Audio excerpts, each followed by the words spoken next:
நண்பர்களுக்கு வணக்கம். நான் எட்டியப்ப சோழன். இது வரைக்கும் நம்ம சேனலை நீங்கள் சப்ஸ்கிரைப் பண்ணலைன்னா சப்ஸ்கிரைப் பண்ணிக்கிங்க. சப்போர்ட் பண்ணுறது இருந்தால் மறக்காமல் இந்த வீடியோக்கு ஒரு லைக் போட்டு போங்க. இன்றைக்கி என்ன செய்தியை பார்க்க போகிறோன்னு கேட்டிங்கன்னா, சட்டத்தை அமுல்படுத்தாத தமிழக அரசாங்கம் டிஸ்மிஸ் செய்யப்படுகிறதா, மத்திய அரசாங்கமானது களம் இறங்குகிறதா? நான் சத்தியமா சொல்றேன், என் வயிறுன்னு சொல்றேன், என் குலசாமி சத்தியமா சொல்றேன், இந்த மலையில தீபம் ஏறலைன்னு சொன்னா.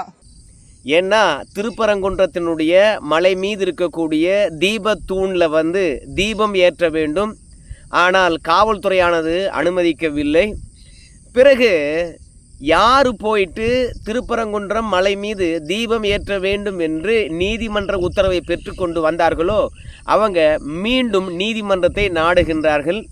பிறகு நீதியரசரை பொறுத்த வரைக்கும் அரசு வழக்கறிஞரையும் காவல்துறை அதிகாரிகளையும் வீடியோ கால் மூலமாக ஆஜராக உத்தரவிடுகின்றார். அந்த தருணத்தில் அரசு வழக்கறிஞரை பொறுத்த வரைக்கும், நீங்கள் 6 மணிக்கு தானுங்களே திருப்பரங்குன்றத்தின் மலை மீது இருக்கக்கூடிய தீபத்தூணில் விளக்க ஏற்ற சொல்லியிருக்கீங்க, ஆனால் இன்னும் 6 மணி ஆகலையே, அதற்குள்ளாக கோர்ட்டு அவமதிப்பு வழக்க போட்டிருக்கீங்களே. இது பார்த்தீங்கன்னா ப்ரீ மெச்சூர் நீதிமன்ற அவமதிப்பு வழக்காக தான் எடுத்துக்கொள்வோம். நாங்கள் 6 மணிக்கு மேலே விளக்க ஏற்றலைன்னா நீதிமன்ற அவமதிப்பு வழக்கை எடுத்து விசாரிக்கலாம். அதற்கு முன்பாகவே எடுத்து விசாரணை செஞ்சிங்கன்னா நாங்கள் என்ன பண்ணுறது அப்படின்னு அரசு வழக்கறிஞர் பார்த்திங்கன்னா பதிலளிக்கிறாரு. பிறகு ஜிஆர் சுவாமிநாதன் அவர்கள் பொறுத்த வரைக்கும் வெயிட் பண்ணுவோம், அரசாங்கமானது நடவடிக்கை எடுக்குதா இல்லையா என்று பொறுத்திருந்து பார்ப்போம் அப்படின்னு மலை மீது இருக்கக்கூடிய தீபத்தூணில் விளக்க ஏற்றணும் என்று வழக்க தொடுத்த ராம் ரவிக்குமார் அவர்கள்கிட்ட நீதியரசர் அவர்கள் சொல்கிறாரு. ஆனால் ராம் ரவிக்குமார் அவர்களை பொறுத்த வரைக்கும் மலை மீது இருக்கக்கூடிய தீபத்தூணில் விளக்கேற்ற வேண்டும் என்றால் அதற்கான முன்னேற்பாடுகளை செய்யணும். ஆனால் இப்போது 5:30 ஆகி போச்சு, இன்னும் அரை மணி நேரத்தில் அவங்க எங்கே திருப்பரங்குன்றத்தின் மலை மீது இருக்கக்கூடிய தீபத்தூணில் விளக்க ஏற்ற போகிறாங்க? விளக்கெல்லாம் ஏற்ற மாட்டாங்க. அதற்கான முன்னேற்பாடுகள்லாம் எதுவும் செய்யலை. காவல்துறை பார்த்திங்கன்னா நிறைய பேரை குவித்து இருக்கின்றார்கள். விளக்கை ஏற்ற விடக்கூடாது என்பதற்காக இந்த மாதிரி பண்ணிகிட்டு இருக்காங்க அப்படின்னு மீண்டும் ஜிஆர் சுவாமிநாதன் அவர்கள்கிட்டே பார்த்திங்கன்னா முறையிடுறாங்க. ஒரு நீதிமன்ற உத்தரவையே அவங்க மதிக்க மாட்டுறாங்கன்னா அப்புறம் சாதாரண மக்களை எப்படிங்க மதிப்பாங்க அப்படின்னு ஜிஆர் சுவாமிநாதன் கிட்ட முறையிடுகின்றார்கள். ஜிஆர் சுவாமிநாதன் அவர்களை பொறுத்த வரைக்கும் 6 மணிக்கு வெயிட் பண்ணி பார்க்குறாரு. பிறகு 6:05 ஆகிறது. பிறகு ஒரு உத்தரவை பிறப்பிக்கின்றார். பாருங்க, எல்லாரும் கோயிலுக்கு மேலே போக வேணாங்க. யார் கோயில் மேலே விளக்கேற்றணும்னு சொல்லிட்டு மனு தாக்கல் பண்ணாங்களோ அவங்களுடன் ஒரு 10 பேர் போய் நீங்கள் தீபத்தூணில் விளக்கை ஏற்றிட்டு வந்துடுங்க. அதற்கு மத்திய தொழில் பாதுகாப்பு படையானது உங்களுக்கு உறுதுணையாக வரும். அதோட காவல்துறையை பொறுத்த வரைக்கும் கோர்ட் ஆர்டரை ஒபே பண்ணி அவங்களுக்கு பாதுகாப்பு வழங்கணும். தமிழக அரசாங்கமானது இதுக்கு எதிராக இருக்குது அப்படின்றது ஜிஆர் சுவாமிநாதன் அவர்களுக்கு நல்லா தெரியுது. அதனால தான் தமிழக காவல்துறையானது ஒத்துழைப்பு நல்காது. அதனால் மத்திய தொழில் பாதுகாப்பு படை உதவியுடன் போய் நீங்கள் விளக்கு ஏற்றிட்டு வாங்க அப்படின்னு சொல்கிறாங்க.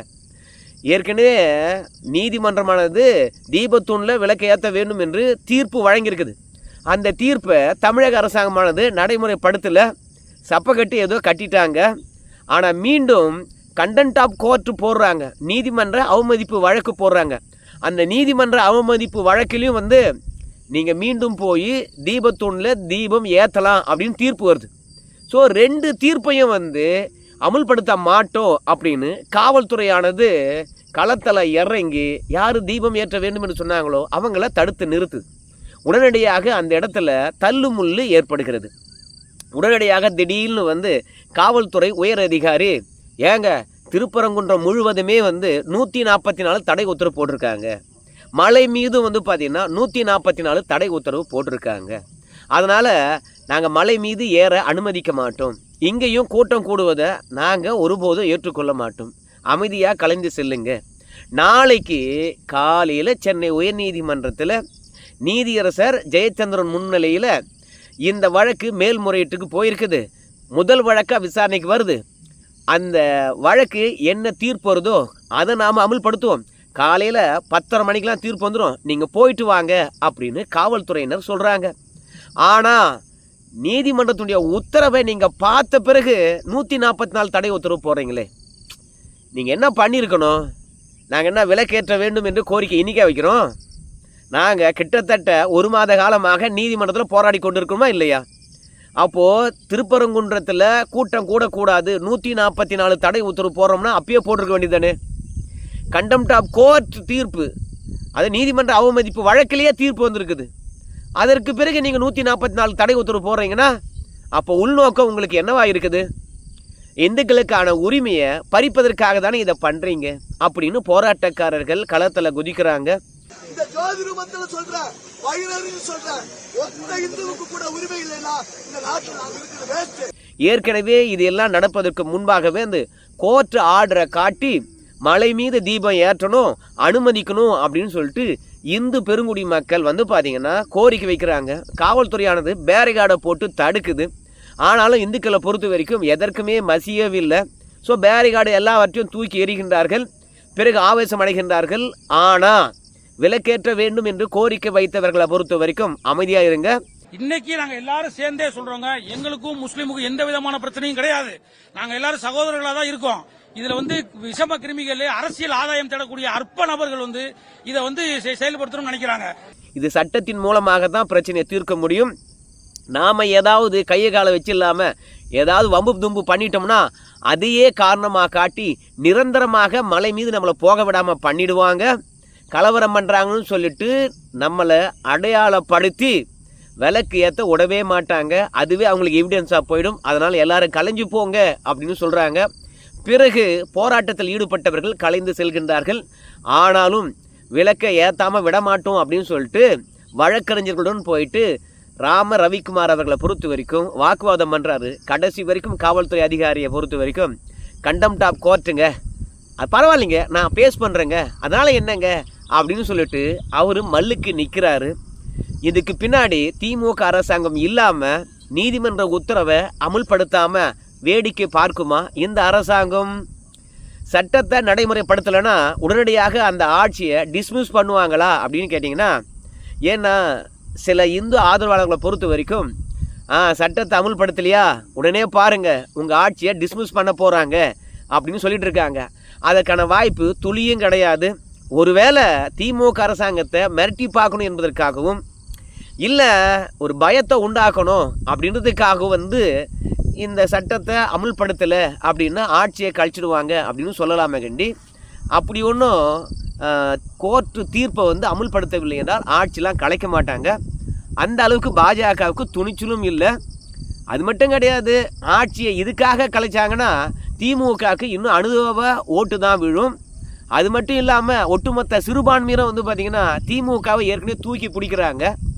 இந்த ஆட்சியை கழிச்சிட்டாங்கன்னா ஒட்டுமொத்த சிறுபான்மையினரோ தங்கத்தட்டில் ஏந்தி திமுகவை மீண்டும் அரிய நிலை ஏற்றிடுவாங்க. அதனால் அரசியல் ரீதியாக பார்க்கணுமா இருந்தாலும் சரி, ரெண்டாவது நிர்வாக ரீதியாக பார்த்தாலும் சரி, இந்த ஆட்சியை ஒருபோதும் கலைக்க மாட்டாங்க. ஆனால் இது தர்மமா, இது நீதியா, இது நியாயமா? ஏன்னா நீதிமன்றத்தின் உத்தரவை பெற்று தான் நாம் ஒவ்வொரு நாளும் போராட்டம் நடத்துகிறோம். அது சாதாரண மக்கள் பிரச்சனைக்கு கூட குடிநீர் வரல, சாலை வசதி சரியில்லை, வாய்க்கால் சரியில்லை, பயிர்கள் நாசமாகிறது, யானை மெரிக்கிறது. அதாவது நம்முடைய அன்றாட அடிப்படை தேவைகளை அரசாங்கத்துடைய கவனத்துக்கு கொண்டு செல்ல வேண்டும் என்றாலும் கூட நம்ம நீதிமன்றத்தினுடைய கதவுகளை தான் தட்ட வேண்டியதாக இருக்குது. அந்த அளவுக்கு சர்வாதிகாரத்தனமாகத்தான் திமுக அரசாங்கம் இருக்குது.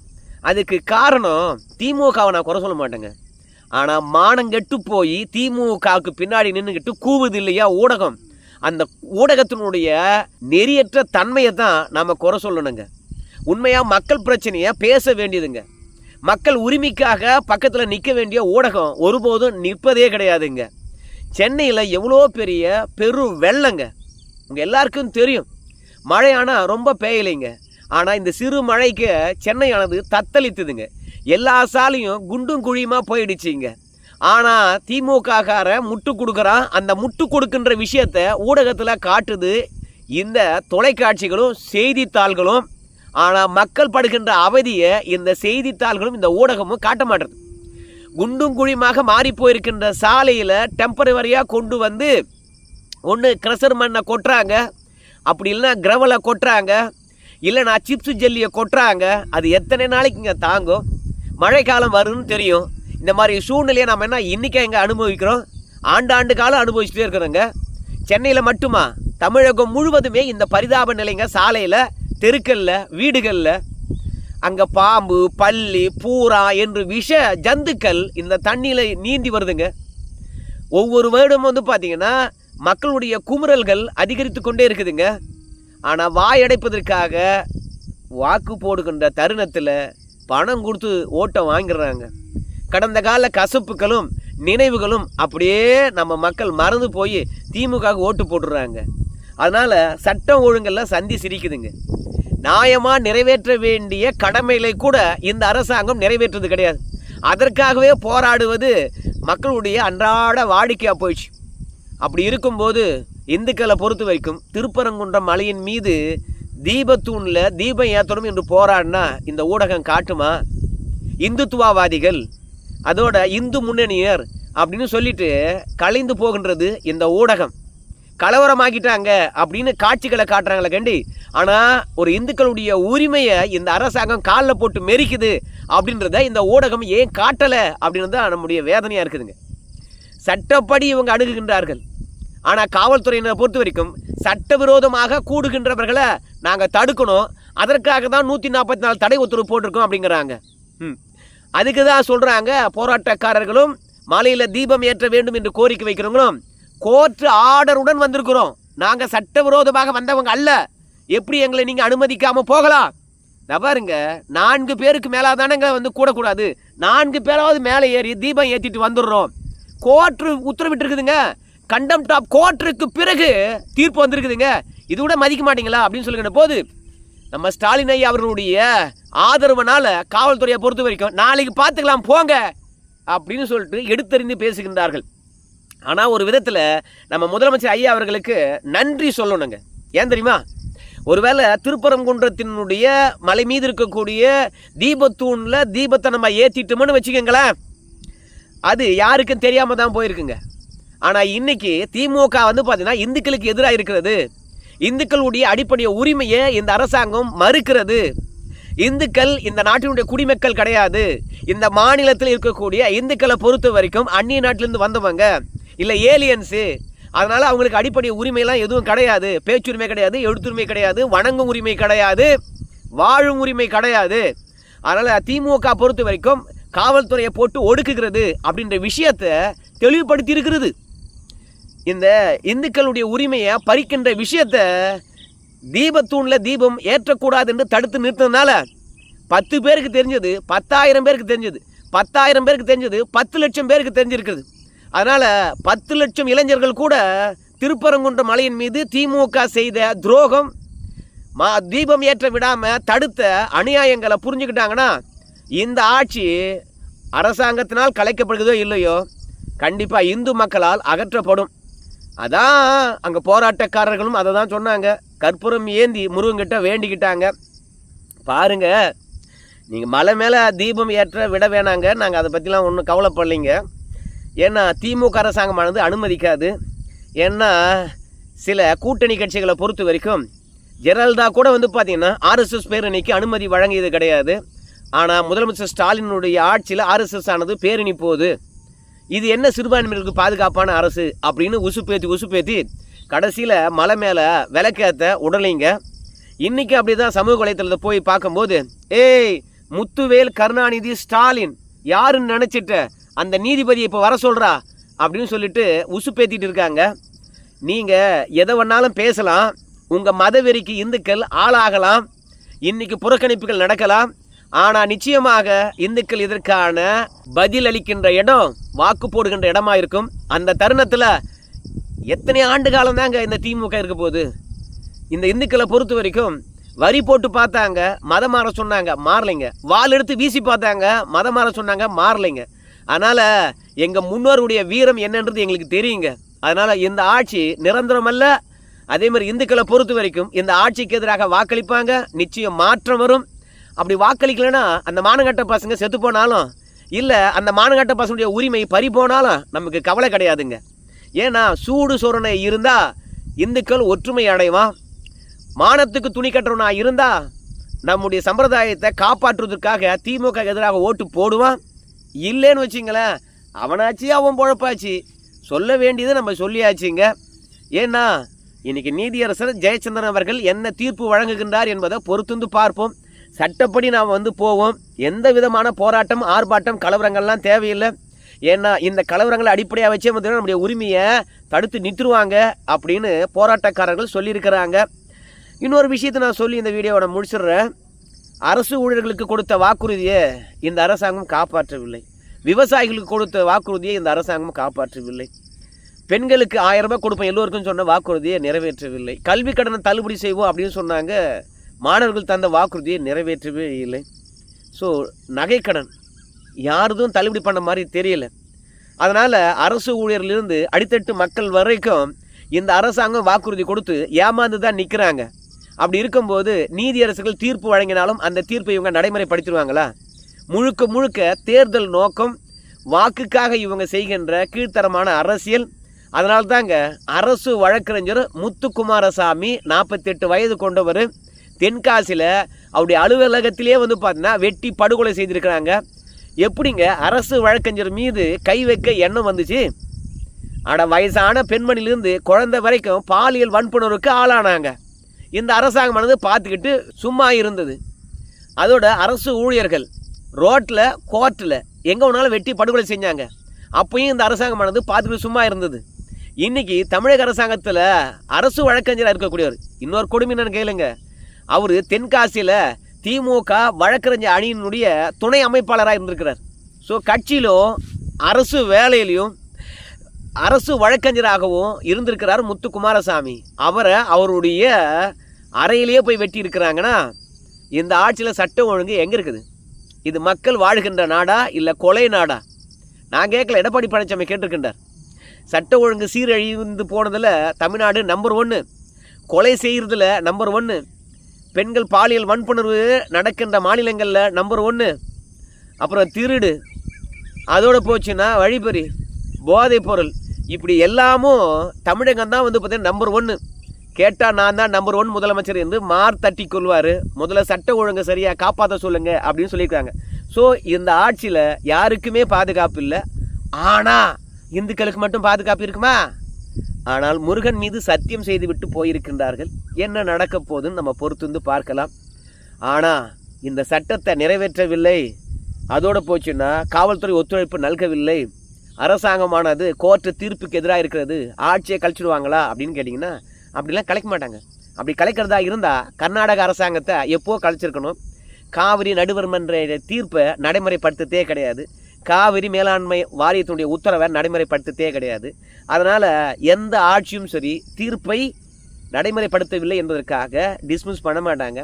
பல பேருடைய ஆசை இந்த அரசாங்கத்தை எப்படியா டிஸ்மிஸாவது பண்ண மாட்டாங்களா அப்படின்னு சொல்லிட்டு 2 பேரால் தான் இந்த அரசாங்கத்தை டிஸ்மிஸ் பண்ண முடியும் நிரந்தரமாக. ஒன்று இந்துக்களால், 2வது இறைவனால். இந்த 2 பேரும் கருணை வச்சாதான் இந்த ஆட்சி காயிலாங்கடைக்கு போகும். இல்லை என்றால் மத்தியில் இருக்க இந்த பாஜகவும் ஒன்றும் பண்ணாதுங்க.